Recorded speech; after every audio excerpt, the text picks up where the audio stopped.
Europe, and I'm delighted to be joined by Nikolaj Zimmermann of Entain CEE. So, welcome. How are you finding it? Thanks very much for having me. Yeah, it's always a pleasure to be in Amsterdam. It's great to have you here, and it feels like a very good time to be talking to you about this, because obviously there is the Entain CEE joint venture. You've already made two very significant acquisitions in Supersport and STS, and so I think just to kind of kick off, it'd be good to do some kind of level setting. I mean, obviously there's been a lot of talk about the region's potential in the press, but as the man in charge, like the currently employee number one of Entain CEE, talk us through what the opportunity that you see in Central Eastern Europe is, from Entain's perspective.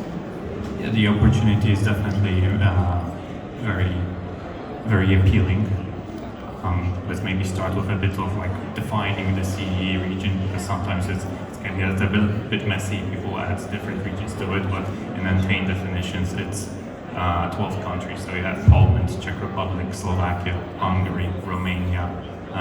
Then you have the Balkan states like Slovenia, Croatia, Serbia, Bosnia and Herzegovina, Montenegro, North Macedonia, and Bulgaria. Yeah, I think I covered all 12 of those.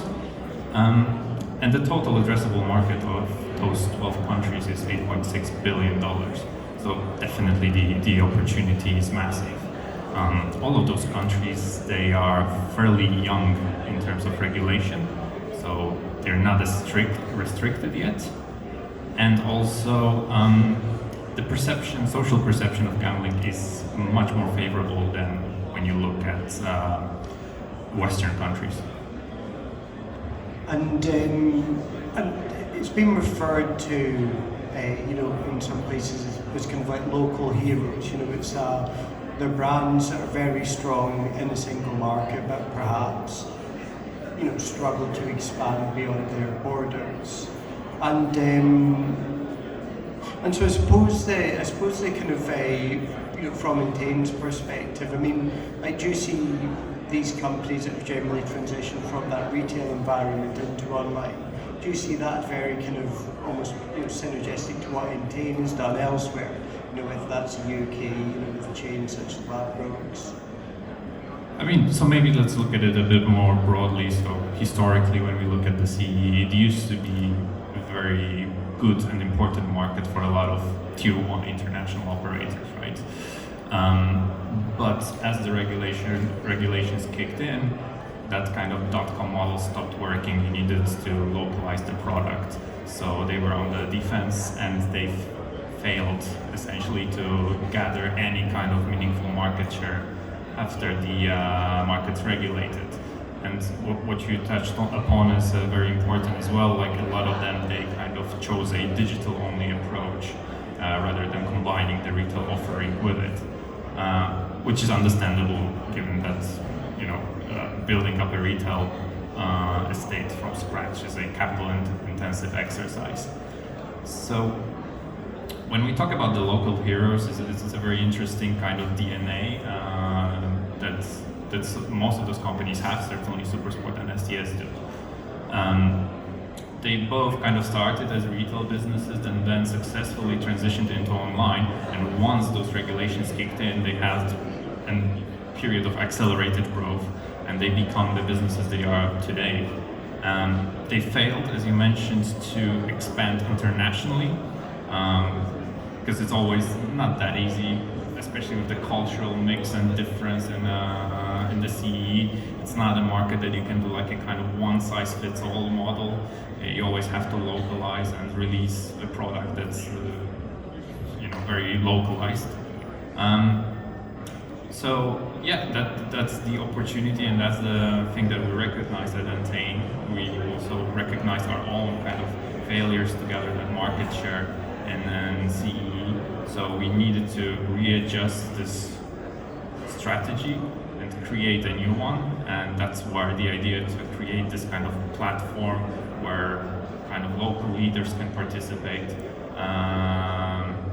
came into fruition. fruition. And it's worth at this point really talking about the kind of positioning of Entain CEE, because as I said earlier, you're currently employee number one, and a number of partners and shareholders. So you've got Entain, you've got Emma Capital, STS will have a 10% stake. So is this, so rather than like you described it there as a kind of like a platform, as a vehicle, I mean, do you see it almost as a kind of BetMGM style business? In a way, yes, because it's a joint venture just like BetMGM, but the big difference for us is that Entain will always have the economical majority of that business. And also that shareholding that we use for Emma Capital and now for the Juroszek family, it is something that allows for them to participate in this. But the biggest difference is we will always want to remain the majority shareholder. In terms of the team, because after the first acquisition of Supersport, obviously there was no intention, there was no even point to expand the central Entain CE team. So it's very much me and Radim Haluzak, who is the CEO of Supersport and the CEO of Entain CE. But now with the addition of STS, there is more merit to build up the team, and we're definitely looking to expand it. Most likely it's going to be a couple people. We don't want to have a big centralized structure, because this whole idea of Entain CE platform is about not centralizing things. So it will be a lean team of probably up to 10 people.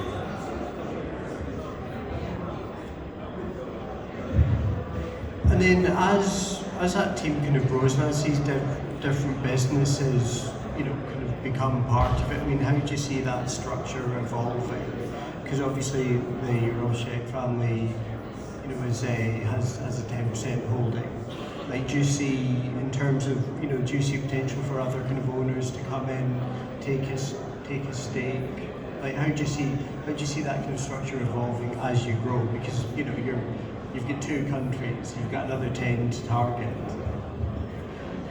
I mean, yeah, it's safe to say we won't do every single deal or every single market entry where we give some kind of shareholding, because there's only so much you can give. But definitely the first two deals we did were meaningful ones with people that we saw that they have an important role to play in this kind of Entain CE wider picture, and we want their inputs and we want their experience. So that was definitely the reason why we kind of gave that shareholding to them. And then in terms of the M&A strategy, I mean, obviously, as you say, 2 very kind of meaningful transactions, 2 very big, well-established companies. I mean, do you work to any sort of criteria? I mean, is it a case of looking at the market leaders, where that's possible, where there isn't, a state monopoly or something like that? How do you go about identifying the targets or identifying the potential, I suppose, in some cases? So, I mean, it's not realistic for us to buy the number 1 in every single market. That's just not going to happen. So we need to be flexible, and I can't rule out that in the future we'll look at some potential organic entries. It's going to be case-by-case basis. Like I mentioned, in Central Eastern Europe, it's not one size fits all. So we'll have to look at some markets and figure out what's the best way to go, organic or inorganic. So you can buy smaller players potentially. You can look into organic entries using one of the brands that we have plenty of at Entain. But in terms of criteria, the most important one for us is a strong local leadership team. That's what we're looking to have every single time. Yeah, because people that have a kind of a vision for what they're doing in the country, people that have a great track record of growth. That's what we're looking to do, and that's what essentially why we acquired STS and Supersport, is because the talent density in both those organizations is tremendous. And so in terms of kind of acquisitions and integrations, it's going to be quite flexible. It's going to be a case by case basis, depending on the business. And what's the sell to the company? You know, what aside from they get to be part of this, vast operation, what's the sell to them that kind of like how do they benefit aside from financially? How does their business get kind of grown and kind of develop through being part of Entain?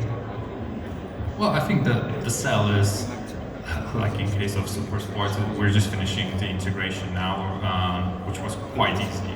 Because like I said, when you have high talent density, it's easy to integrate the business. I mean, the sell is, we want them to have a high level of autonomy.